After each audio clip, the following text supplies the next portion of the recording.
I never thought I would be driving a tractor-trailer coast to coast for a living. But it is not a surprise since most college grads do not work in the field they study.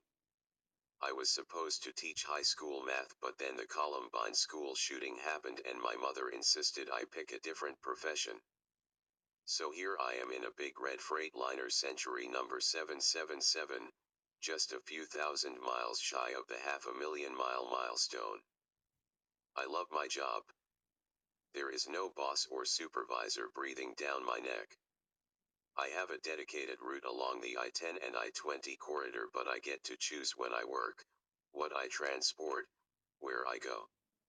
I can even eat a buffet for every meal if I want, like some of those husky truckers do, but I prefer my prepared meals from home. The dispatcher got me a load in Macon, Georgia. He seemed to think I can make it on time since it was only 1 o'clock. 1 o'clock in California is 4 o'clock in Georgia. Macon is 200 miles from the Love's truck stop at the Alabama-Georgia state line. Normally I would refuse such a load, but spending another day in the sweltering heat of the South, maybe longer, is a bad idea. I did my best to get to the chicken cannery, but they were closed by the time I arrived. I had to wait until the morning to pick up my load. There was a small truck stop nearby on the Backwood Highway not far from the cannery. I went there for my layover. The truck stop was tucked away in the countryside. There was only about 100 feet of clearing from the building for a few trucks to the tree line that went back for miles. The shop seems pretty old and weathered down from years of baking in high heat. I arrived at the truck stop about a quarter after 8 p.m. It was dinner time, so I warmed up some braised pork and rice to eat. Then I watched some videos on my Galaxy before going into the shop to relieve myself and take a shower. It was sometime after 10 p.m. when I came out of the shower. I decided to relax at the shop's cafe for a bit before settling in for the night. There were only 4 people inside the shop at that time. In addition to the cashier and myself, there was an older white man with red hair and a mustache that hung down past his lips, whom I will refer to as Yosemite Sam. The other guy was a fat black dude munching on fried chicken gizzards, whom I will refer to as Kanye. I was picking out some black pepper beef jerky at the counter when a woman entered the shop saying she need help. "Let's call her Jill." The shop attendant asked what kind of help she need. Jill said her husband is in the car bleeding. They went out to Jill's car and brought her husband inside. The guy looked to be about his mid-30s, tall, white male. I will call him Rob. Rob was very pale from blood loss. He was using his left hand to cover the back of his upper right arm where a chunk of his triceps was missing. The cashier told Jill and Rob to wait in front of the counter while he go get a clean towel from the shower room. Myself, Yosemite Sam, and Kanye went over to Jill and Rob. Kanye asked if they were attacked by bears. What an idiot. Bears do not come this far south. Jill said no, it was a man. They saw a man staggering down the road in the dark, so they pulled over to see if he needed help. The man attacked Rob when he got close and bit him in the process. Sam asked if they remember what the attacker looked like. Rob said the guy was in a dirty blue jean, checker shirt, white guy. He was probably on drugs according to Rob. That guy had bloodshot eyes and cracking skin. The shop attendant returned with some towels. Jill grabbed a towel and pressed it against her husband's arm. Yosemite Sam said she should disinfect the wound. The attendant got a bottle of rubbing alcohol off the shelf and handed it to Yosemite Sam. He insisted Sam help them out while he called for help. We moved Rob over to the cafe, sat him down, then Sam tended to his bite wound. Deputies Clark and Rogers arrived 12 minutes after the shop attendant made the call for help. Deputy Clark assessed Rob's condition while his partner took statements. Rob's condition was deteriorating. He can barely sit up or open his eyes, probably a result of low blood pressure. Deputy Clark got on his radio to ask what is the ETA on the paramedic. There was no response. He tried again and again, there was no response. The two deputies made eye contact, showing a bit of concern. Deputy Clark got on the radio once more and asked if there is any unit that can hear him. No one answered. Then Deputy Rogers tried calling on his radio, but no one answered him either. This got everyone concerned. Yosemite Sam asked everyone to check their cell phones. There was no service on my phone even though I was getting service an hour earlier. No one else has service either. Then Sam asked the shop attendant to check his landline phone. There was no dial tone. Sam declared that we were being blocked and it is possibly because we were in a hot zone. He revealed that he is ex-military Green Beret. This was classic containment tactic according to him, and he warned us that bombs will drop next.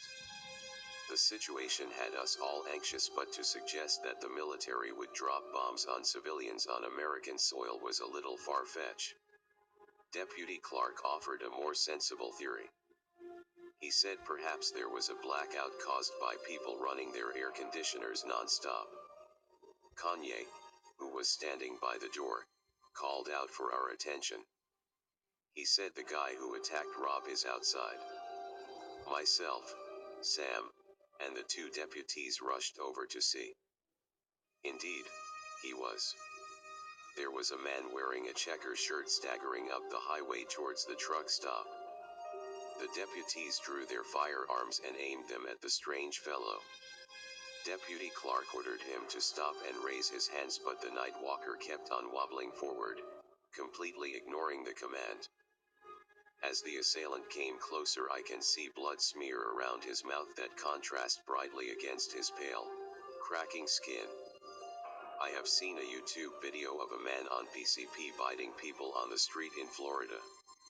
If this guy is on the same drug, then there is no way the two deputies can subdue him, not even with our help. Deputy Clark yelled out another command and again it fell to deaf ears. Deputy Clark opened fire, then Deputy Rogers fired his weapon as well.